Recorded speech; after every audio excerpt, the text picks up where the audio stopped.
Hey everyone, welcome back to my channel, welcome to my stream, and welcome to another episode working on this guy right there. That is Chip Foose's D-100 by Revell. So I'll run the intro and we'll get right started.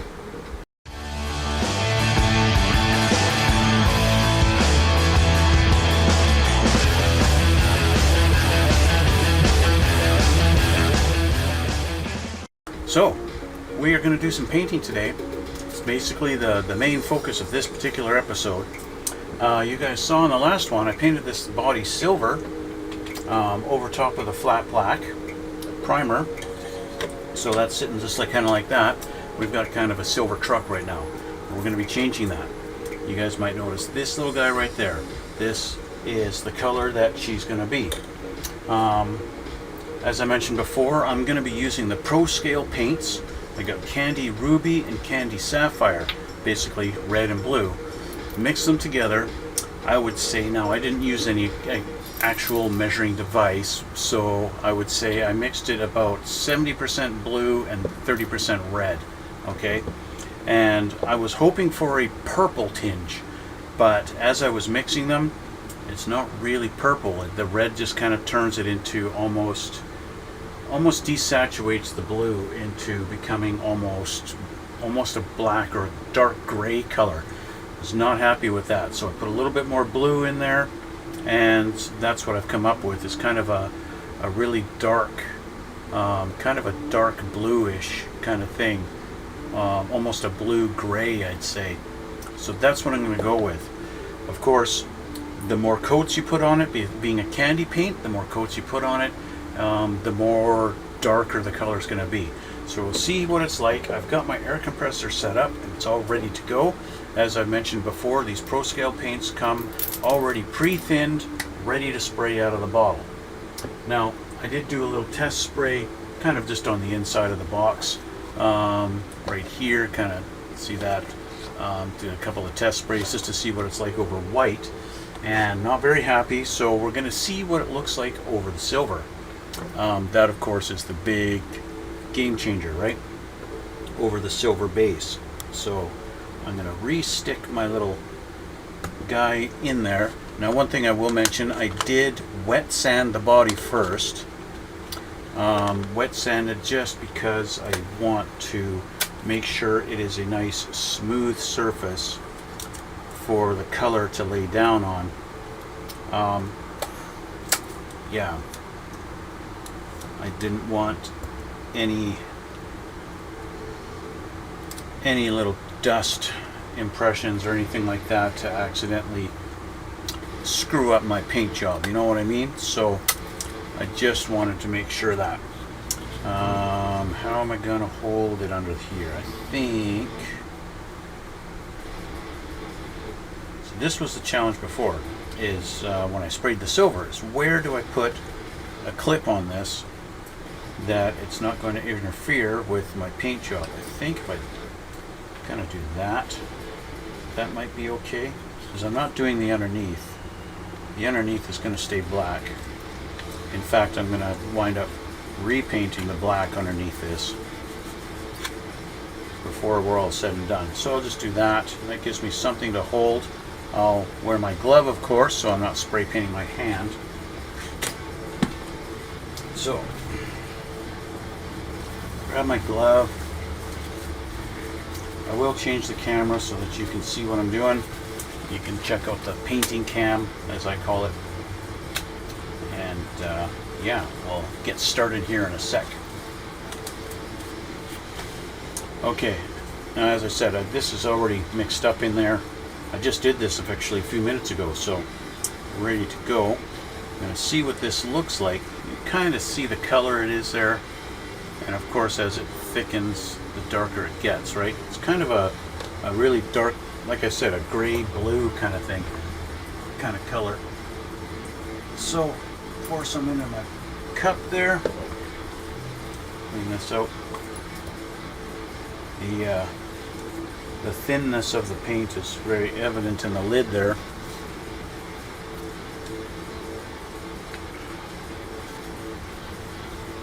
Get that closed up tight. And I'll change the camera and we'll get started. All right. Now we're on to the painting cam. Hello. Okay, so we have this guy. I'm going to start on this edge here. We'll just see what it looks like. Test spray. I do have some thinner in there, so let's just make sure I'm spraying paint and not thinner out of this thing. There we go. Okay. Basically just starting with a light coat at first to get it ready. After doing the wet sanding, you know, it's super smooth, so we got to basically start the process again of just doing a light coat at first and then slowly building up the layers. So we got the first one done on that piece, and now we're going to go to the cab. Similar kind of thing, just making sure I got all the angles, do a light coat first. As you can see, it's not really much coverage, it doesn't look very different. And I'm actually just testing it on the bench there just to make sure I'm actually getting some color out. I'm going on our second coat on the box over the rear fenders. As you can start to just barely see some color coming through. And I'm not really super happy with it. Even as the color starts to come out, I'm not really happy with the way it's looking. So I'm gonna have to just change it up and do something a little different, I think.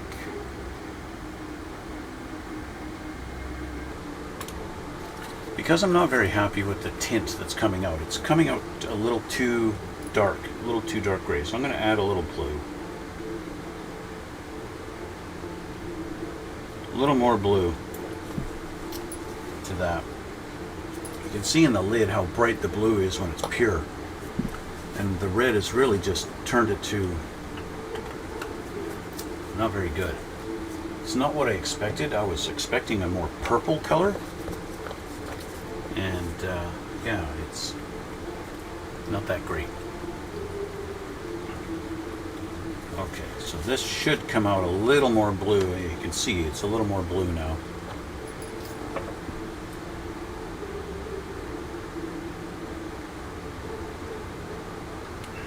Fill up that cup again.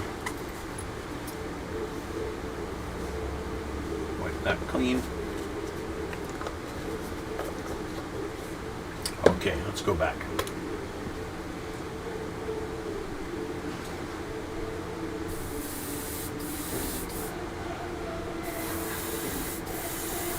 Now with the pure blue in there, you can tell just even on that first little coat that it's now looking a lot more blue and just a lot more of what I was wanting to get it to look like in the first place. Even though I was hoping for a purple color, just, yeah, we're going to go with blue, and it's going to be a dark blue, and that's good enough, I think. So anyway, just building up the colors. We've got to do maybe 4 coats of this to really get that blue color to show. In hindsight, maybe if I'd used a brighter silver instead of the silver that I had, maybe that would have shown the blue a little better.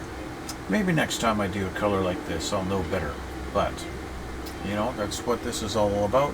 You know, just kind of trial and error. See what needs to be done to get the colors you want. You can see when I spray it on the table, it comes out a nice light blue, but painting it over that dark silver is just not coming out the way I had hoped. So, yeah, like I said, in hindsight, maybe if I'd gone with a base color of red or something like that and then painted the blue over, maybe that would have helped in getting more of a purpley color. Maybe I'll try something like that next time I do it. We'll see. But yeah, we're just going to build up our layers, coat after coat, and with each coat it becomes a little more blue, and that's the whole point of it. So, just getting some areas where maybe I didn't get it quite thick enough and it's looking a little more black, and I'm just comparing both the front and the back. I see I got a little bit to do on the sides to get in there, get on those edges where it's just a little too dark. It's not blue enough for my liking. So just going over it again and again until I get the tone of the blue that is going to match everywhere. You can see it slowly getting built up over time as I do more and more. So do one more just along the bottom to get a little bit darker, get some fake shading in there and some fake shadows. that you would see in real life on the bigger version. There we go. I think we're good on this. Good. Alright, change the camera and go back to normal. Okay, so pretty much done. Our color is finished. It's all done. That's that. Okay. So you guys watching live, you get to watch me clean my brush. You guys who aren't watching live, we get to skip to the next part, like right about here. Alright, with my brush cleaned out, we're going to focus now on our rims, our wheels. As you can see, I've got these all masked off. Because when I looked at reference photos of the Foose truck, his rims are not just totally chrome, okay? The spokes on them are like a dark gray or a medium gray color. I'm going to duplicate that with gunmetal, okay? I think gunmetal would be a nice complement. The reason why I have them masked is I want to keep the rim, outside edge of the rim chrome, okay? And only paint the inner rim and the spokes, the dark gray or gunmetal color, okay? Now, the challenge is getting the tape to convince itself to stay stuck on there at least long enough that I can get the color on there. Okay, I've got one that's really being picky and doesn't want to cooperate very well. So I've got Tamiya's X10 gunmetal. This is already thinned. So with my brush clean,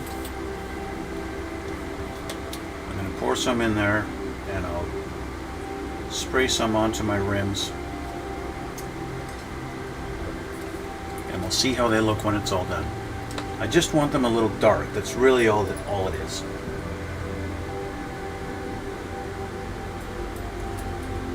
Just a little dark so that it's not just, you know, plain shiny super bright chrome rims.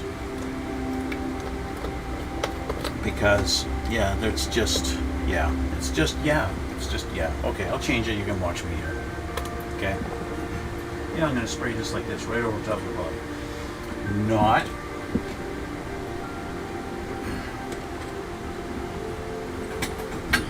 Okay.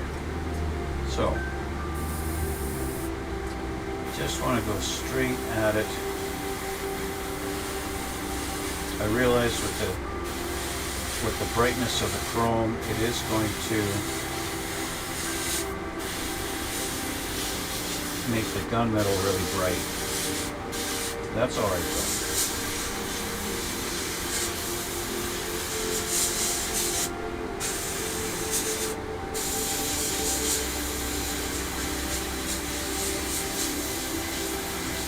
But what this gunmetal is going to do is actually tone down a lot of that super bright reflectivity of the chrome also. Kind of fold this back in. This one too. Like I said, the tape wants to keep coming up a little bit.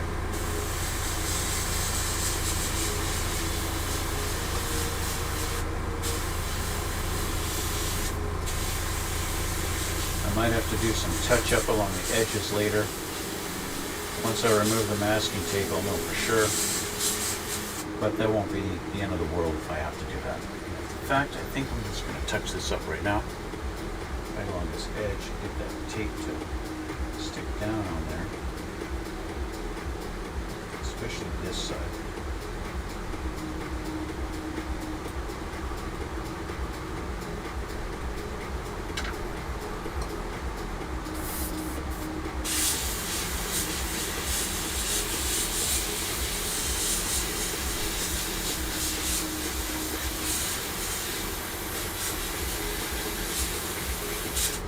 There we go. Make sure I got enough thick enough coating on it.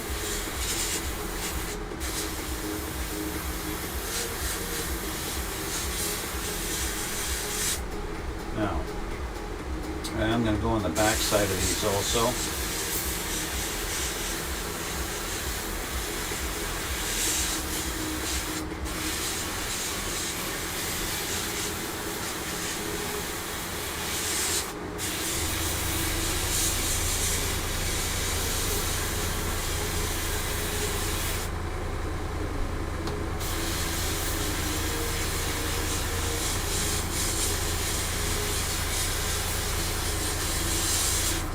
I don't care so much about getting full coverage on the back. I'm just toning it down a little bit so it's not so bright in your face chrome, right?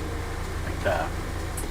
And that got my camera focus fixed at a certain point, so that's why it went blurry. So I don't have the autofocus turned on in that camera because of that. So there we go. Our rims are not chrome anymore. Okay, at least not that. So let's pull this tape off and have a look at our results.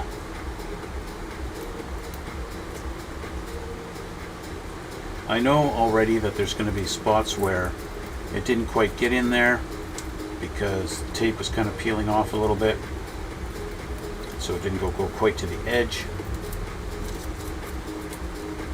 But I got close enough that it's going to look pretty good. So let me change the camera and we'll see here. Okay, there's our rims. Okay, so like I said, I wanted to keep the super bright trim, but I wanted to get the spokes and get those a little bit dark, and just to accentuate it a little bit. Okay, so yeah, so once again, you guys watching live, you get to watch me clean my airbrush again. Moments later. All right, airbrush is clean. So we're supposed to take the tires off, take the tires out, and put them on the rims now. So we have our 4 tires. Let's get these out here.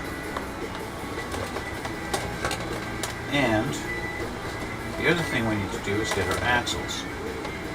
Okay, there's our axles. All right. So let's I'm gonna cheat here. Let's do that.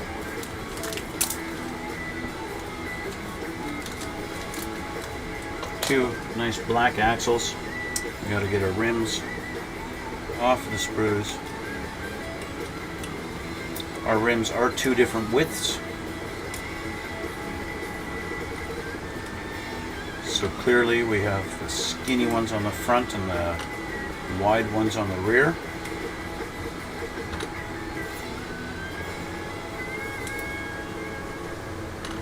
Here we go. Let's just take care of that.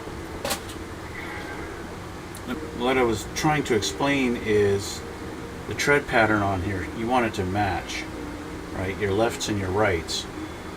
You want it to match. Now whether or not, see, we've got, this is angled. I'll change the camera again here. This is angled like this, and then comes down, and then we've got a straight. Now whether that's supposed to be on the inside or the outside, I do not know. I don't know. I'll see in the instructions if they show it. But I'm guessing they don't. Actually, they do. In the instructions, I can see that the tread pattern that is straight is towards the inside of the rim, in the inside, which they then contradict themselves by having it towards the outside. Actually, what they've done is copy pasted the picture. On this rim, on this wheel, it's on the inside. On this wheel, it's the outside. On this wheel, it's the outside, and on this wheel, it's the inside. So they basically just contradicted themselves, inside, outside, inside, outside. They've copy-pasted the tire picture. So thanks a lot, Revell. You're a great help. I'm having it on the inside of the wheel, so that's what I'm going to do here. Okay.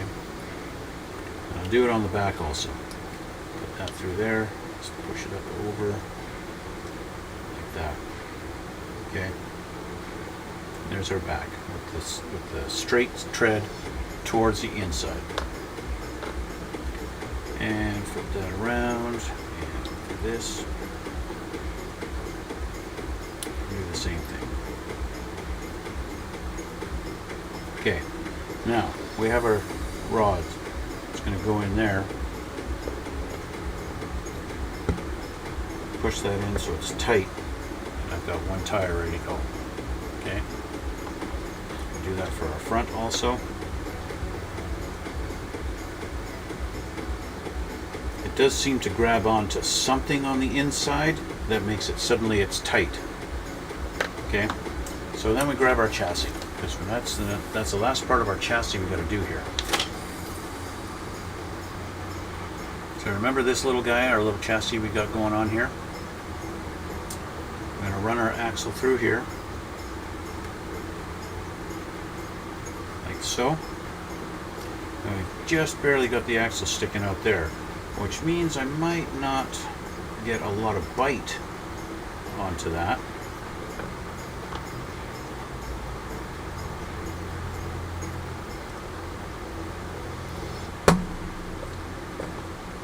I don't know what. Oh, now I've got a lot more bite on that.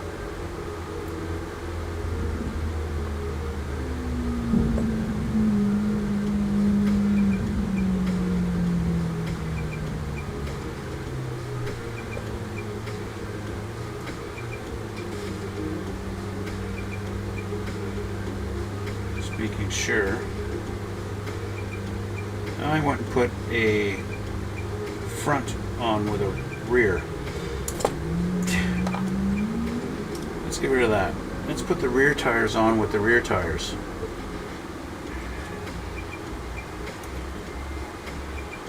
And I gotta put that further in.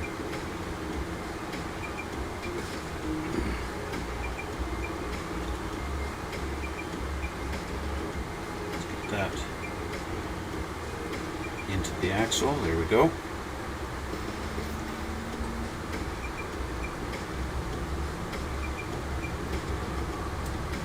And just push down a little bit.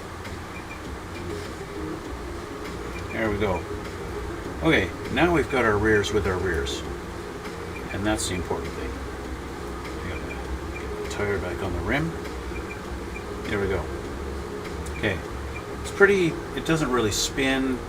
I mean, it turns, obviously. You can see me turning it, but it's not like and really loose, you know what I mean?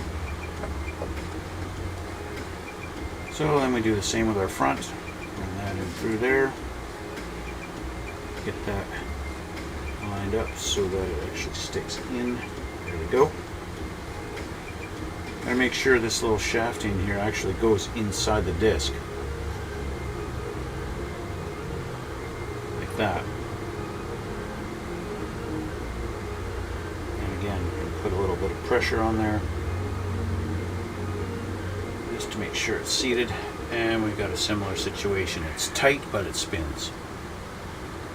And we have a twisted chassis.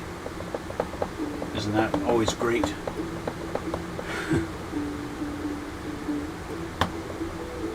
We've got torque twist. That's what we've got. That's what I'm going to call it, torque twist. Okay, so that's done. We've got our wheels on. Let's flip our page.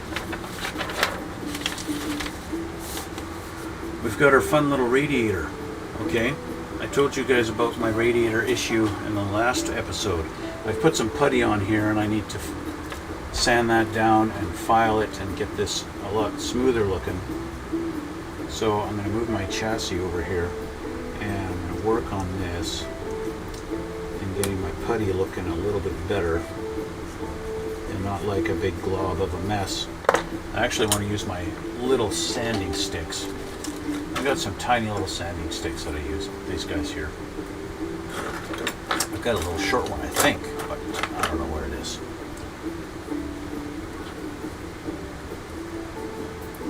Perfect for getting into little spots like this. Just to kind of smoothen this out a little bit and make it a little more presentable. This is going to be painted black, so it doesn't really matter so much. I just want it looking a little nice, that's all.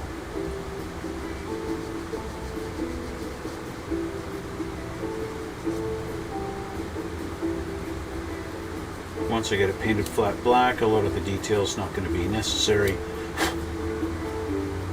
It's going to kind of disappear. It is going to be sitting under the hood 97% of the time of its existence. So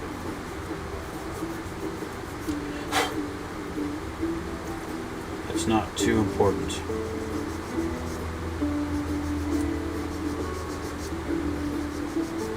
But like I said, I just want to make it so it's a little bit smooth and doesn't look like crap.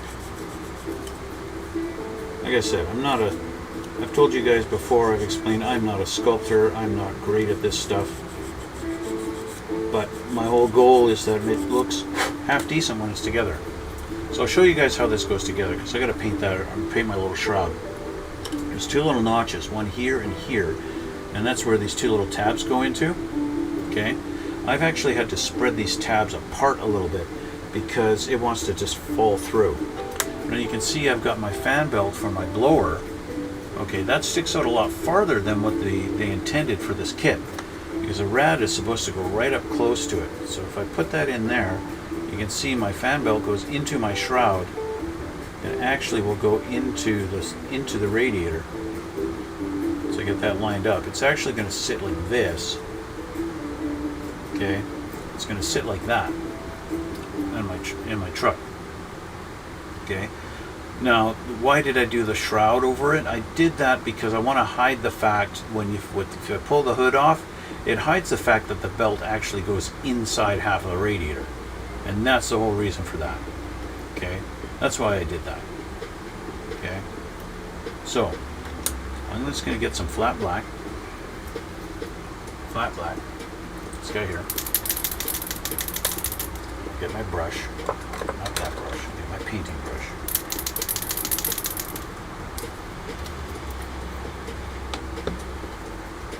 See, I painted our electric fans, I painted those, but then after realizing it's just not going to work,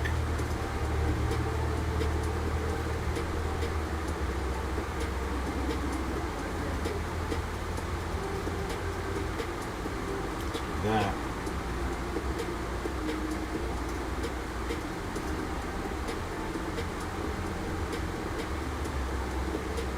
Paint the shroud. Do the inside first. Even though I can't see the inside, I still want to make sure it's black.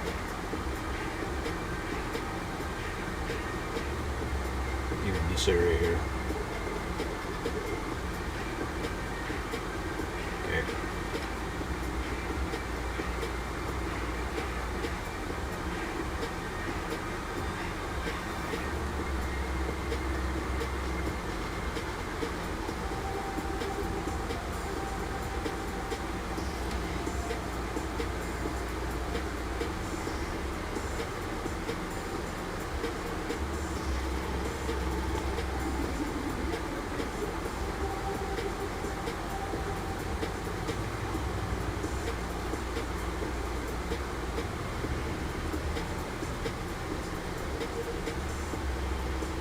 Definitely by far not a factory finish.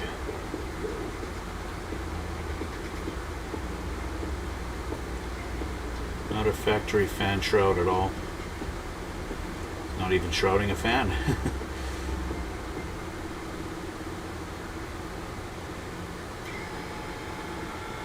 But then that's not the point, is it? It's just about hiding the fact that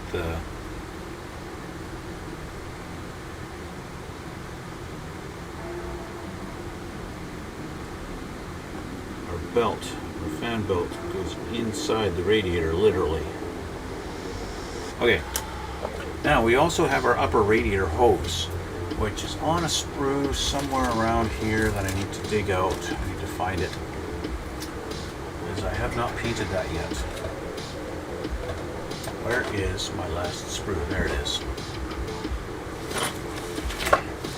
I have to paint a rad hose, this guy here. Paint him up, because if I wait until it's actually on the engine, that's going to be impossible to paint.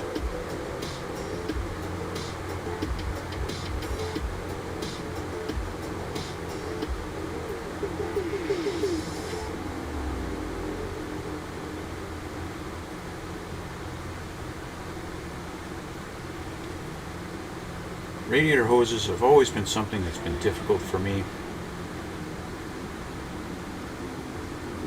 And getting them to line up, getting them to sit right, getting them actually on the engine. One thing I have noticed that's kind of funny about this kit, we have an upper radiator hose that's going to go into that little hole right there. This little hole right there. Okay? Right up there. Little hole. Okay? But there's no lower hose. There's no lower radiator hose. So we have an upper hose, but no lower.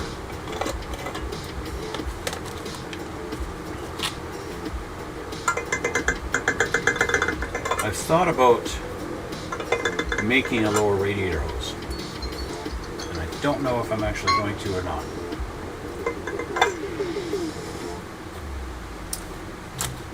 I haven't decided yet whether I'm actually going to take on that task of fabricating a lower radiator hose. You might not be able to see, actually you might.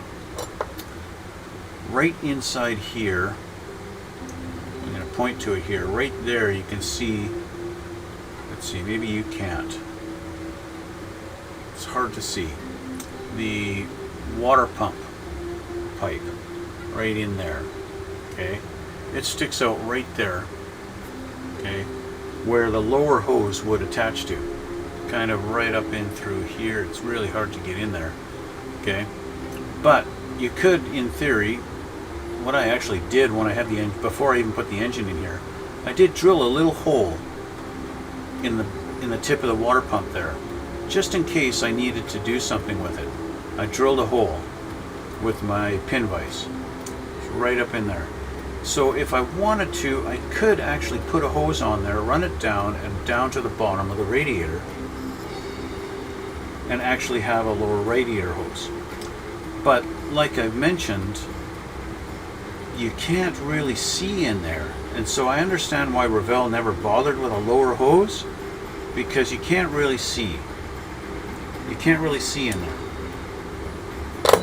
right? So I get it. I see. They basically looked at it and went, what's the point?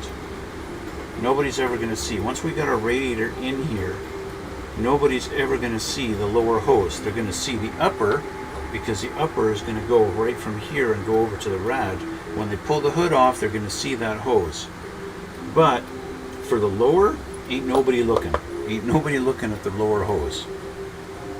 Now, how the upper one is supposed to go on there, it looks like, see the upper, we've got our little cap here, so I guess that's supposed to go literally like that.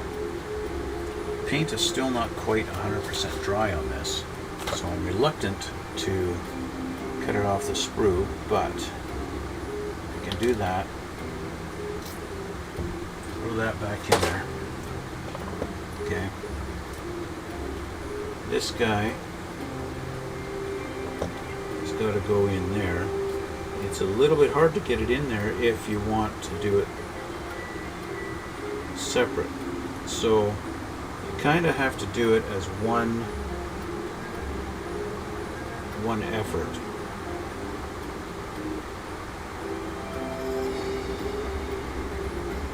So I kind of want to glue this on here like this. Just glue that like that first. Okay. I'm going to have to re-bend my tabs out. So I have to bend these out. Just like that. Be careful you don't break them. If this, you have to do this on your kit, I don't know. But mine I do. To get the tabs to actually line up in these without wanting to just fall through.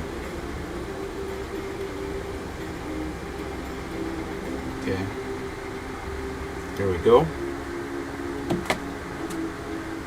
So, first thing I'm going to do is put some glue on my hose. Alternatively, I could glue it to the engine first. I don't think that's going to make too much of a difference.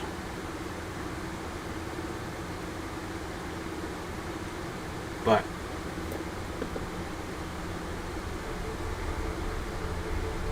let's do that.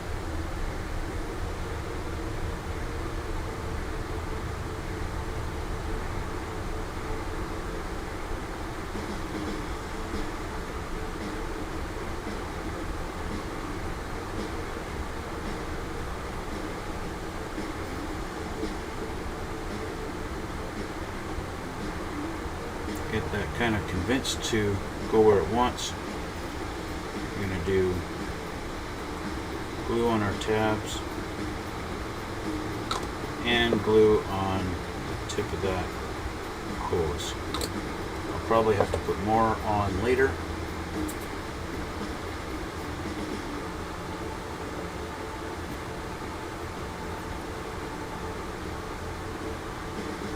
Get our bottom tabs lined up there. Get this kind of going into where it's supposed to go.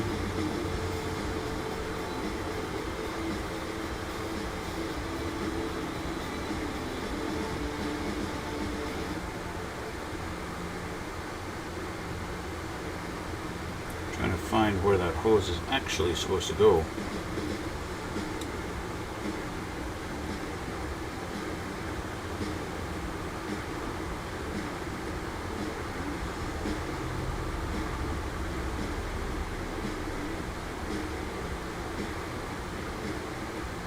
Which I think it's going where it's supposed to now.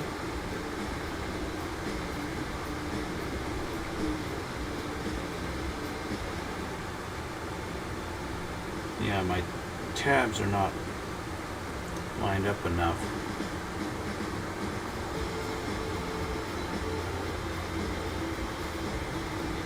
And my radiator is not level.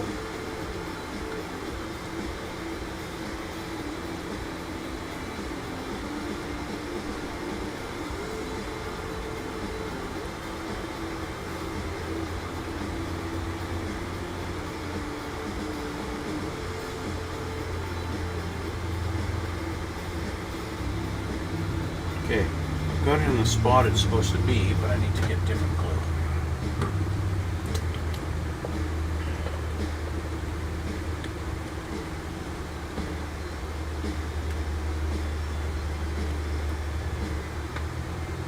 Because my tabs don't quite match. The frame is a little wide, which is the whole problem here.